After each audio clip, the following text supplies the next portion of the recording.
خدا کی راہ میں جان آفرین کے سپرد کر دی پھر تو ٹھہرے شہید. اور وہ اس کے ہاں سے رزق پاتے ہیں. آپ کو مجھے اس کا یارہ نہیں ہے, ہم اس کا ادراک نہیں رکھتے. بالکل صحیح. آپ کو پتہ ہی ہے قرآن کی آیت ہے. اور دوسرا, اگر بچ گئے تو غازی. ساری عمر آپ کو لوگ غازی, جیسے دو لفظ بہت زیادہ مجھے معاشرے میں جو ہے نظر آتے ہیں, ان کی کرنسی بہت زیادہ ہے. ایک, آپ جتنا مرضی پرانا حج کر کے آئے ہوں, لوگ آپ کو محلے میں کہیں گے حاجی صاحب, حاجی صاحب. اور اگر آپ کسی میدان جنگ سے بخیر و عافیت واپس آئے ہوں اور آپ نے یقیناً جو ہے اچھے سنہری کارنامے میں انجام دیے ہوں, اور دینے بھی چاہیے, کیونکہ یاد رکھیے گا آپ جو بھی ہمارا شہید دیکھیں گے, میرے خاندان میں 2-3 شہید ہیں, کبھی آپ ان کو پشت پہ گولی کا نشان نہیں دیکھیں گے. ہمیشہ اپنے وہ سینہ جو ہے نا اس پہ آگے بڑھ کے لیتے ہیں دشمن کی جنگار کو, وار کو. تو جب بھی آپ محلے میں نکلتے ہیں نا تو وہ تمام محلے کے بچے بوڑھے اس طریقے سے آپ کی تعظیم کرتے ہیں, فوراً کہتے ہیں وہ دیکھیں غازی جا رہا ہے, وہ دیکھیں غازی جا رہا ہے. تو یہی ایک جذبہ ہے جو کہ ہماری قوم کو, پاکستانی فوج کو باقی افواج عالم اور افواج دنیا سے ممتاز کرتی ہے, اور ان سے الگ تھلگ رتبہ بھی عطا کرتی ہے. بالکل صحیح. یہی سبب تھا کہ 65 میں بھی یہی جذبہ کار فرما تھا. وہی 2 نیم ان کی ٹھوکر سے صحرا و دریا, سمٹ کر پہاڑ ان کی ہیبت سے رائی. یہ وہی جری فوج ہے.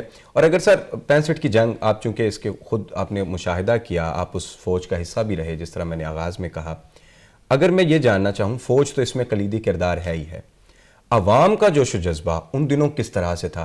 کیونکہ یقیناً جہاں فوج میدانوں میں جنگ لڑ رہی ہے وہاں کہیں نہ کہیں عوام کی سپورٹ ان کے لیے ضروری ہے, لازم و ملزوم ہے کہ جہاں عوام ان کے ساتھ کھڑی ہوگی پھر ہی ممکن ہوگا کہ فوج محاذوں پر جا کے لڑ رہی ہے. عوام کا جوش و جذبہ ان دنوں کس طرح سے تھا؟ جی یاد رکھیے گا, 2 محاذوں پہ آپ کو برسر پیکار ہونا پڑتا ہے. بالکل ٹھیک. ایک جس کو کہ آپ کہتے ہیں میدان جنگ, میدان کارزار بھی جس کو بولتے ہیں فارسی میں, اور ایک ہوتا ہے وہ محاذ جو کہ قوم کے جو شہری ہوتے ہیں وہ سنبھالتے ہیں. اس میں تمام لوگوں کا کردار ہے. اور یاد رکھیے گا سب سے بڑھ کے, بعد میں آپ بات کریں گے, مجھے پتا ہے فنکاروں پہ بھی میں آؤں گا, وہ بھی حصہ ہی ہے اسی معاشرے کا.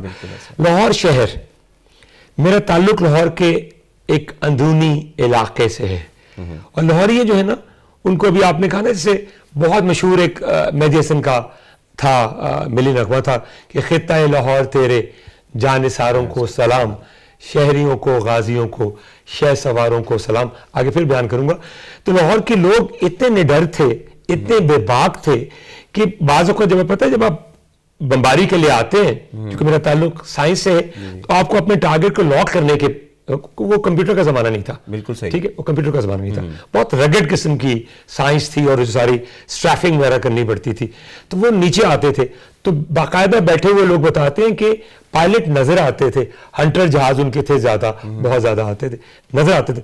لاہور کے لوگ اوپر چڑھ کے چھتوں پہ, اب اگر شہر میں جائیں نا 12 دروازے لاہور کے, 13ویں موری ہے, تو 12 دروازوں میں لوگ ممٹیاں, ان کو بولتے ہیں ممٹیاں, یا وہاں پتنگ بازی ہوتی تھی, یہاں لوگ, وہاں ڈراگ فائٹ جب ہو رہی تھی لاہور کے اوپر, لوگ کھڑے ہو کے تو پتھر اٹھائے ہوئے تھے کہ قریب ہی آئے دشمن کا جہاز, اس سطح پہ آئے, اس بلندی پہ آئے, ہم اس کو مار دیں. تو یہ یاد رکھیے گا کہ جس قوم کے جذبے کو آپ ہرا نہیں سکتے نا, اس قوم کے محاذ جنگ پہ برسر پیکار فوجیوں کو بھی آپ ہرا نہیں سکتے. تو یہ ہمارے پاس جو دوسری لیئر تھی نا, جو دوسری لیئر تھی ہمارے پاس دبیز قسم کی, اس میں اتنا زیادہ لوگوں میں جوش و خروش تھا. ابھی تو آج سیلاب ہے نا, بعد میں بھی اس پہ بات کریں گے. ان دنوں میں بھی لوگ محاذ جنگ پہ جا کے منع کرتے تھے فوجی, خدا را آگے میں جاؤ, کھانا پکا کے خشک راسن, چنے, گڑ, چینی, اس طرح کی چیزیں لے کے جاتے تھے کہ اپنے فوجی بھائیوں کے شانہ بشانہ ہوں گے. تو جس قوم میں مر مٹنے کا جذبہ موزن ہو تو اس کو کوئی شکست نہیں دے سکتا. کیا بات. سر آپ نے اسی طرح سے فنکاروں کا ذکر کیا, کیونکہ جہاں عوام کا ذکر کیا جا رہا ہے وہاں فنکاروں کی پرفارمنسز نے, خواہ وہ ملی نغمے ہوں یا جنگ کے دنوں میں اس جنگی نغمے جس طرح سے انہوں نے گائے, انہوں نے بھی ایک نئی روح پھونک دی تھی عوام میں, اور اسی کا ہمیں یہ اثر نظر آیا کہ عوام بھی فوج کے شانہ بشانہ کھڑی ہو گئی. ان دنوں بہت بڑے بڑے نام ہمارے سامنے آئے. تو کیا ان ملی نغموں سے فوج کی بھی جرت اس قدر ہی بڑی, کیونکہ عوام کی سپورٹ تو اس قدر حاصل تھی ہی, تو کیا ان فنکاروں یا ان ملی نغموں یا جنگی نغموں سے فوج کی جرت بھی اس قدر اضافہ ہوا؟ دیکھیے میں بالخصوص تمام ناموں کے ساتھ ساتھ ایک تو دو شعرا وہ بالکل اس طرح بلندیوں پہ ہیں. ایک صوفی غلام مصطفیٰ تبسم ٹھیک، جو کہ ان کا شعبہ تعلیم و تدریس سے تعلق تھا گورنمنٹ کالج لاہور میں، شعبہ فارسی ادبیات کے وہ صدر شعبہ فارسی تھے جس کو آپ چیئرپرسن کہتے ہیں آج کل، ٹھیک ہے. اور دوسرے جمیل الدین علی، ٹھیک. اس سے بڑھ کے تیسرے مشیر قاسمی. کون کون سے نغمے فنکاروں میں بعد میں ہوں گے، بھی فنکار ہیں، لکھاری بھی فنکار ہوتے ہیں. صوفی تبسم کے وہ ماہی چھیل چھبیلا ہے نہیں کرنیل نہیں جرنیل نہیں، دوسرا اے پتر ہٹاتے نہیں وکدے، تیسرا میرا ڈھول سپاہیا تینوں رب دیاں رکھا، یہ صوفی تبسم صاحب کا. بالکل صحیح. اور دوسرا بہت جو نام کمایا ایک ملی نغمے نے ترانے نے وہ تھا کہ اے وطن کے سجیلے جوانوں میرے نغمے تمہارے لیے، یہ جمیل الدین علی صاحب کا واہ واہ بہت بڑا نام تھا، یہ ان کا تھا. اور تیسرا جو میں نے بھی آپ کو نام لیا وہ جو مشیر قاسمی صاحب، اے راہ حق کے شہیدو ٹھیک ٹھیک، وفا کی تصویر ہو تمہیں وطن کی ہوائیں سلام کہتی ہیں، ان کا. اچھا بہت کم لوگوں کو پتا ہوگا، لوگ اس پہ غلطی کر جاتے ہیں کیونکہ میرا تعلق ہے شعبہ موسیقی سے بھی، مجھے اچھی لگتی ہے موسیقی، مجھے شوق بھی ہے. تو یہ گایا نسیم بیگم نے. اچھا. ان کی آواز میں اور نور جہاں کی آواز میں بہت مماثلت تھی. تو لوگ بہت کم لوگ جانتے ہیں کہ نسیم بیگم صاحبہ نے یہ نغمہ گایا تھا، اے راہ حق کے شہید ہو وفا کی تصویر ہو. میڈم کا دیکھ لیجئے، یہ سارے جو میں نے نام لیے، اے وطن کے سجیلے نور جہاں نے، میرا ڈھول سپاہیا اے پوتر ہٹاتے نہیں وکدے میڈم نور جہاں، کرنیل نہیں جرنیل نہیں ماہی چھیل چھبیلا.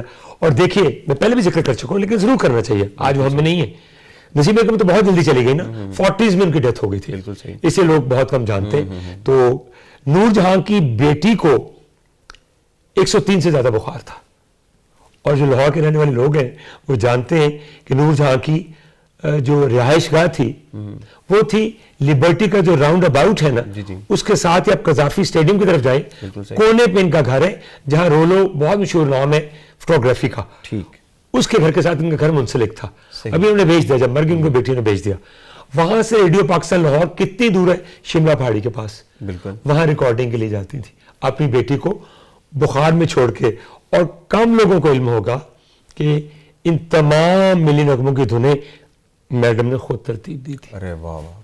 اور بعض اوقات تو میڈم نے نام منع کرنے کے باوجود بھی محاذ جنگ پہ جا کے یہ ملی نغمے گنگنائے اور اپنے فوجیوں کا حوصلہ بڑھایا. کیا کہنے. اگر سر شخصیات کا ہی ذکر ہو رہا ہے جی، جو اس کی بیک بون کہہ سکتے ہیں اس کی قدر مضبوطی کی، تو اگر 1965 کی پوری جنگ کو اگر ہم چند الفاظ میں یا چند شخصیات میں دیکھ لیں کہ کون سی ایسی اہم شخصیات ہیں جن کا کردار بہت نمایاں ہے لیکن اس طرح سے ڈسکس نہیں کیے جا سکتے، تو آپ ان شخصیات کے بارے میں کیا کہیں گے یا چند شخصیات کے متعلق؟ جی بالکل. میں جی چونکہ آپ نے آج جو ہمیں دفاع پاکستان منا رہے ہیں آپ، تو میں انہی کی جو دفاعی شخصیات ہیں انہی پہ میں مرکوز کرنا چاہوں گا. فنکاروں کو ذکر ہم نے کر دیا ایسے، اور شہریوں کا تو ان کا تو کوئی ذکر ہو ہی نہیں سکتا.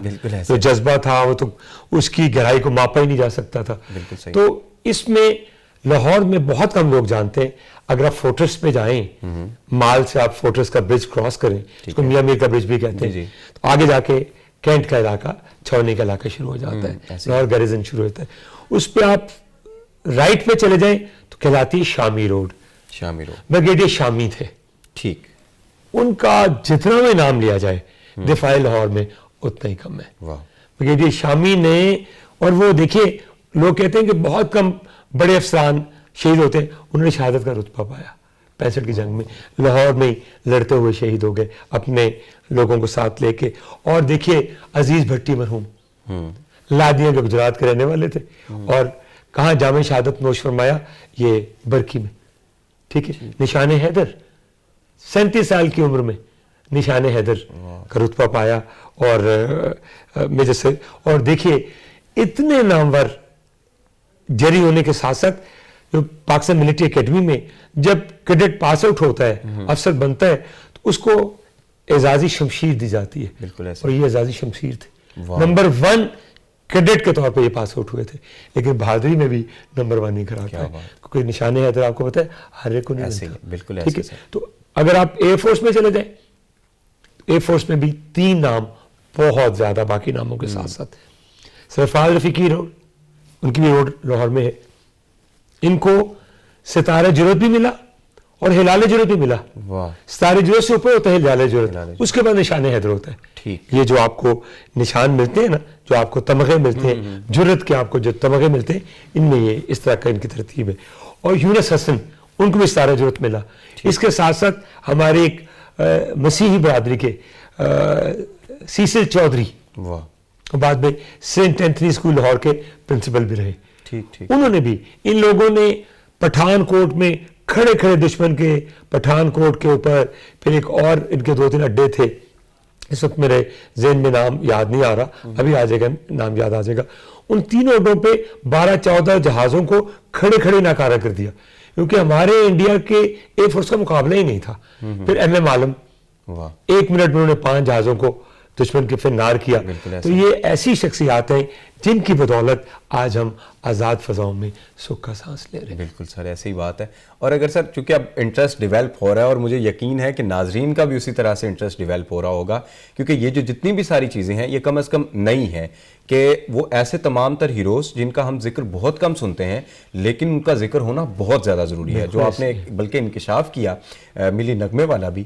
تو میں چاہوں گا کہ سر آپ نے خود مشاہدہ کیا کوئی ایسا یادگار واقعہ جو آپ کے نزدیک آپ کو بہت یاد ہو, اور وہ ریلیٹ کرتا ہو آج کے اس دور میں بھی ہمیں اسی ڈگر پر چلتے ہوئے کوئی نہ کوئی اس طرح سے ملک کی سالمیت کے لیے, ملک کی بقا کے لیے اپنا کردار ادا کرنا چاہیے, کوئی ایسا یادگار واقعہ اس جنگ میں؟ جی, مجھے ابھی تک یاد ہے کہ جب فوجی جاتے تھے نا محاذ جنگ کی طرف, تازہ کمک جب بھیجی جاتی تھی, راشن بھیجا جاتا تھا, تو میں ایک بچے کو نہیں بھولتا, کچھ 6 یا 7 سال کا بچہ ہوگا, وہ روزانہ وردی پہن کے, اور بیرٹ جس کو ہم فوج میں کہتے ہیں, ٹوپی جس کی صرف جھکاؤ ایسا ہوتا ہے رائٹ سائڈ پہ, آپ کی آنکھ کے اوپر سے اس کی فال بنی ہوتی ہے, کریز بنی ہوتی ہے, وہ پہن کے بلا ناغہ وہ آ جاتا تھا, اور شالامار باغ کے باہر کھڑا ہوتا تھا اپنے ماں باپ کے ساتھ. جو ہی ہمارے جوان گزرتے تھے تو اس نے ایک چنگیر ہوتی ہے, ٹھیک ہے, اس میں اس نے پتیاں گلاب کی رکھی ہوتی تھیں, اور وہ اگرچہ وہ دور جاتے تھے لیکن اپنے مٹھی میں ان کو بھر کے ان پہ نشاور کرتا تھا, اور ساتھ ہی ان کو سیلیوٹ کرتا تھا. آج تک میں وہ واقعہ نہیں بھول سکتا. اگر مجھ سے پوچھا جائے کہ سب سے زیادہ مجھے موٹیویشنل ایسپیکٹ کون سا نظر آتا ہے, اور اس کو دیکھ کے بعض اوقات جو افسر جو کمان کر رہا ہوتا تھا, جو ان کا کمانڈر ہوتا تھا اس پورے کانوائے کا, جو بارڈر کی طرف جا رہی ہوتی تھی, وہ نیچے اترتا تھا اپنی جیپ سے, اور اس بچے کو اٹھ کے گود میں اٹھاتا تھا, اس کی پیشانی کو بوسہ دیتا تھا, ان کے باپ سے ہاتھ ملاتا تھا, ان کی ماں کے سر پہ تھپکی دیتا تھا کہ سبحان اللہ. جس قوم کے اتنے کم سن سپوت جو ہوں, جبکہ دشمن کے جہاز ہر وقت اوپر بمباری کے لیے تیار رہتے ہیں, وہ نڈر طریقے سے کھڑے اپنے, اور ماں باپ لے کے آئے ہوں اپنے اتنے کم سن بچے کو, اس قوم کے جذبے کو کوئی دنیا کی طاقت ہرا نہیں. بالکل ایسے سر, چونکہ بات یہی ہو رہی ہے کردار کی, جس طرح سے آپ نے بتایا کہ اس دور میں بچوں میں اس قدر جرت تھی کہ وہ وہاں پر آ کے کھڑے ہوئے ہیں, بمباری کا خطرہ ہے. اب بھی سر چونکہ اب جنگیں تبدیل ہو رہی ہیں, اب شاید میدانوں اور ہتھیاروں سے ہٹ کر جنگیں کی بورڈز پر آ گئی ہیں, اور خاص ٹرم بھی یوز کی جاتی ہے کی بورڈ وارئرز کی. آج کے اس دور میں جہاں 5th جنریشن یا پراکسی وار کے بہت زیادہ خطرات ہیں, جہاں ہماری ہر چیز ظاہر ہے اسی طریقے سے منسوب ہے, ڈائریکٹلی آ کے اٹیک شاید کرنا مشکل ہو, لیکن 5th جنریشن کے ذریعے کسی قوم کو گرانا شاید آسان سمجھا جاتا ہے. آج کے اس دور میں اسٹوڈنٹس کو, نوجوانوں کو کس طرح سے اپنا کردار ادا کرنا چاہیے؟ چونکہ ایک کمیونٹی ہے جو یونیفارم میں ہے, جو بارڈرز پر ہے, جو دفاع کے کام سر انجام دے رہے ہیں. دوسری کمیونٹی ہے اسٹوڈنٹ کمیونٹی یا ینگ جنریشن, ان کو اپنا کلیدی کردار ادا کس طرح سے کرنا چاہیے؟ دیکھیے 65 کے بعد 71 تک جو بیچ میں وقفہ تھا, اس میں ہم نے نیشنل کیڈٹ کور قائم کر لی, طلبہ کے لیے اور طالبات کے لیے. ٹھیک ہے, NS نیشنل سروس بھی قائم کر لی, جو بچے والنٹیئر ہوتے تھے آگے جا کے محاذ جنگ پہ ٹریننگ لیتے تھے فوجیوں کے ساتھ. اب یہ ضرورت ہے کہ ہمیں دوبارہ اس کلچر کو کیا نئے طریقے سے آپ بتا رہے ہیں. ابھی سائبر وارفیئر کا زمانہ ہے, بالکل ایسے, ٹھیک ہے, جیسے آپ نے 5th جنریشن کی وار کی, تو وہ آپ کے تعلیمی نصاب پہ حملہ آور ہوتے ہیں, بالکل آپ کو یوٹیوب کے ذریعے آپ پہ حملہ آور ہوتے ہیں, اور آپ کے بچوں کو اپنی پروپیگنڈا جو فلمیں دکھا کے پیغامات دے کے آپ کو صرف قائل کرتے ہیں. لہٰذا ہمیں جو ہمارا, آپ خاص طور پہ آپ کا میڈیا کے ساتھ تعلق ہے, کہا جاتا ہے کہ ہر کسی بھی جمہوریت کے 3 پلرز مین ہوتے ہیں, ٹھیک ہے, ایک مقننہ ہوتی ہے, ایک انتظامیہ ہوتی ہے, ایک عدلیہ ہوتی ہے, لیکن سب سے بڑھ کے چوتھا پلر بھی ہوتا ہے, اور وہ جو آپ کا ذرائع ابلاغ ہوتا ہے. ٹھیک ہے, جو بلاغیات کا جو ہوتا ہے جس سے آپ کا تعلق ہے. آپ لوگوں کا کام ہے کہ آپ پرانے جو ویٹرنز ہیں پاکستانی وارز کے 71 کے بھی 65 کے بھی, ان کو آپ لوگ بلائیے. ٹھیک ہے, اپنی کلاس میں ایک دن, کوئی دن چن لیجئے ہر کلاس میں, ان کو بلا کے ان کے جو تجربات ہیں, ان کی جو آپ بیتی ہے, ان سے بچوں کو روشناس کرائیے. اور ہماری قوم میں ابھی بھی یاد رکھیے گا, جتنا مرضی لوگ فوج کے بارے میں مضمون پروپیگنڈا روا رکھیں, لوگ ہمارے ابھی بھی فوج سے پیار کرتے ہیں. تو ہمیں دوبارہ اس روایت کو زندہ کرنے کی ضرورت ہے. اور الحمدللہ ہمارے بچے کمپیوٹر سائنس کے, سافٹ ویئر انجینئرنگ کے بہت زیادہ آگے ہیں. ان کو چاہیے کہ خاص طور پہ دشمن کی جو آپ بتا رہے 5th جنریشن وارفیئر ہے, جو جس طریقے سے ہمارے سسٹم کو آ کے ہمارے اندر وہ سرایت کر جاتے ہیں, بگس ڈال دیتے ہیں, ان میں بگس ڈال دیتے ہیں, کوئی نہ کوئی اس میں بھیج دیتے ہیں, ان کا توڑ نکالیں. اور کہیں بھی اپنا جو سسٹم ہے, جو ہمارا جو ملکی سالمیت کے جو بھی ادارے ہیں, ان میں ان کو بیچ میں ان کو سرایت نہ کرنے دیں, بچوں کو ہمیں آگاہ کرنا. بالکل صحیح. اور سر یہی بات میڈیا کے متعلق بات سابق D G I S P R نے بھی اس بات کا اعتراف کیا کہ اگر 1971 میں یہ ساری میڈیا اس قدر مضبوط ہوتا, شاید پاکستان بھی 2 لخت نہ ہو پاتا. اسی طرح کی بات کو میں اس سلسلے کو مزید میں چاہتا ہوں کہ اس پر مزید گفتگو کی جائے, کیونکہ ایک قربانیاں ہم ماضی میں دے چکے ہیں, ہم نے قربانیوں کا صلہ پایا, اور ہم آج اس ملک میں اس آزاد فضا میں سانس لے رہے ہیں. ضرورت آج بھی ہماری قربانیوں کی ہے. وہ قربانیاں ہماری کنٹریبیوشن ہوں, وہ ہماری ملک کے ساتھ محبت ہو, وہ ہماری ملک کے ساتھ سنسیئر سوچ ہو, یا کسی طرح سے بھی, کیونکہ جس طرح سے آپ نے مضموم عزائم کا بھی بات کیا, لیکن فوج سے محبت اسی طرح سے ہے, لوگ اسی طرح سے دل و جان نچھاور کرتے ہیں. ایسے ہی اس دور میں جہاں اسٹوڈنٹس کا یہ سارا عملی کردار ہونا چاہیے, وہاں ایسا سیل کیوں نہ قائم کیا جائے جو لوگوں کو کم از کم ایجوکیٹ کر سکے کہ ایک وہ فرنٹ ویو ہے جو پبلک دیکھتی ہے, ایک وہ ویو ہے جسے زوم آؤٹ کر کے آپ کے جو ادارے ہیں وہ دیکھ رہے ہوتے ہیں. مزید اس پر یہ کہ آج یہ پراکسی وار یا 5th جنریشن وار میں ہم نے دیکھا کہ ہماری ایجوکیشن پر بھی اٹیک ہوا, وہاں پر اس کے نصاب میں تبدیلی سے لے کر ہماری زبان میں تبدیلی تک کی گئی. یہی 5th جنریشن وار کی جو عام فہم تعریف ہے وہ یہی ہو سکتی ہے. آج قربانیوں کی کس طرح سے ضرورت, کیونکہ پاکستان آج بھی شاید جنگ اس طرح سے نہ ہو, ویپنز کے ساتھ نہ ہو, کہیں نہ کہیں اپنی بقا کی جنگ ضرور لڑ رہا ہے. ملکی حالیہ صورتحال ہو یا ملکی عدم جو استحکام ہے, سیاست میں عدم استحکام ہو, معیشت میں عدم استحکام ہو, تو آج کے اس دور میں اسٹوڈنٹس کو اسپیشلی بالخصوص اور بالعموم عوام کو اس میں کیا کردار ادا کرنا چاہیے؟ پھر ہم کنکلوژن کی طرف بڑھ رہے ہیں. دیکھیے ابرار, ایک بات یاد رکھیے, اسٹوڈنٹس کسی ویکیوم میں کام نہیں کرتا. بالکل صحیح. اسٹوڈنٹس اساتذہ کے تابع کام کرتا ہے. سو اسٹوڈنٹس سے بڑھ کے یہاں اساتذہ کی ذمہ داری ہے.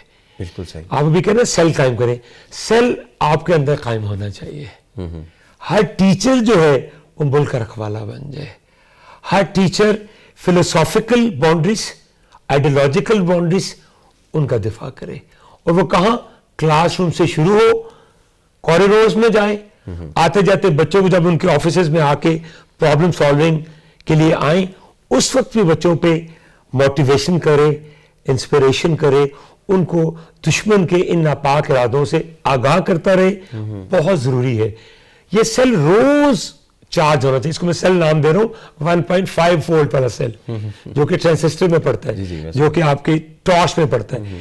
یہ ٹیچر کو چاہیے کلاس میں جانے سے پہلے اپنے سیل کو چارج کر کے جائے اور بچوں کو بتائے, دیکھیے جو کمپیوٹر سائنس والے ہیں اپنے فیلڈ میں کام کریں, آپ جو میڈیا اسٹڈیز والے ہیں اپنے فیلڈ پہ قائم کریں, میں جو سائنس والا ہوں اپنے فیلڈ پہ کام کروں, جو اکنامکس والے ہیں اپنے فیلڈ پہ قائم کریں, جو اسٹوڈنٹس افیئر والے ہیں اپنے فیلڈ پہ قائم کریں. اس کے ساتھ ساتھ یہ میں بتا رہا ہوں کہ بالکل آپ کی بات سے میں اتفاق کروں گا, ہر مہینے آڈیٹوریم میں اسی پلیٹ فارم کے توسط سے اپنی یونیورسٹی کے ارباب اقتدار سے اور وائس چانسلر صاحب سے خاص طور پہ میں یہ درخواست کروں گا کہ ہر مہینے چاہیے آپ کو کہ آڈیٹوریم میں آپ ایک ایسا سیشن رکھیں جس میں تاریخ گزشتہ, بالکل صحیح, تاریخ موجودہ کے آئینے میں تناظر میں بچوں کو آگاہ کیا جائے کہ پہلے کیا طریقہ کار تھا دشمن کا آپ کی صفوں میں گھس کے آپ میں اتحاد کو پارا پارا کرنے کا, اور آئندہ اور موجودہ کیا ان کا ارادہ ہے, اس کو ہم کس طریقے سے ناکام اور نامراد بنا سکتے ہیں. یہ تبھی ممکن ہے اگر ہم سب اکٹھے ہو کے قائد اعظم کے اس مقولے کے بقول اتحاد, تنظیم, یقین محکم کو بروئے کار لاتے ہوئے. اور یونیورسٹیاں یاد رکھیے گا, آج کل کے زمانے میں یونیورسٹیاں جو ہے نا, جیسے قائد اعظم نے کہا تھا علی گڑھ یونیورسٹی کو کہ وہ تحریک پاکستان کا اسلحہ خانہ تھی. ہماری ہماری یونیورسٹیوں کو بھی چاہیے کہ استحکام پاکستان کا اسلحہ خانہ بن جائے. کیا بات, وہ تحریک پاکستان کا تھی, اب استحکام پاکستان کا اسلحہ خانہ بن جائے. اور یہ کسی طور پہ ممکن نہیں ہے جب تک ہماری انتظامیہ یہاں کوئی ایسا بندوبست نہ کرے کہ بچوں کو اپنے جو ہمارے اصل میں جو ہمارے جو تمام کے تمام ذرائع ہیں ان کی طرف راغب کیا جائے. بالکل بالکل سر, خوبصورت بات. ناظرین, یہی وہ بات ہے, چونکہ آج یہ دن محض اس دن کو یاد کرنا اور اس پر گفتگو کرنا نہیں, بلکہ یہ تجدید عہد کا دن بھی ہے. آج ہمیں یہ عہد کرنا ہوگا, اس چیز پر ہمیں یقین محکم بنانا ہوگا کہ ہم ملک کے لیے, ملک کی سالمیت کے لیے اور اس ملک کے لیے جو اپنی انٹینشنز ہیں, اپنی سوچ ہیں, جو اپنے نظریات ہیں, وہ اس کے ساتھ ہم متفق رکھیں گے. پھر ہی وہ وقت آئے گا کہ ہم دنیا پر حکمرانی کر سکیں گے. اور اسی کے ساتھ میں اجازت چاہوں گا کہ قسم ہے ہمیں اپنے تازہ لہو کی, قسم زندگی کی, قسم آبرو کی, سدا ہم رہیں گے وطن کے نگہباں, وطن اپنا کعبہ, وطن اپنا ایماں, گر کوئی سمجھے بہک جائیں گے ہم, تو گرج کر یہ بات سمجھائیں گے ہم. جو نفرت بڑھا کر وطن بیچتے ہیں, وہ اپنی ہی ماں کا کفن بیچتے ہیں. کسی کو یہ سودا چکانے نہ دیں گے, وطن پر کبھی آنچ آنے نہ دیں گے. اپنے میزبان سید ابرار ابوالحسن کو اجازت دیجیے. اللہ حافظ و ناصر.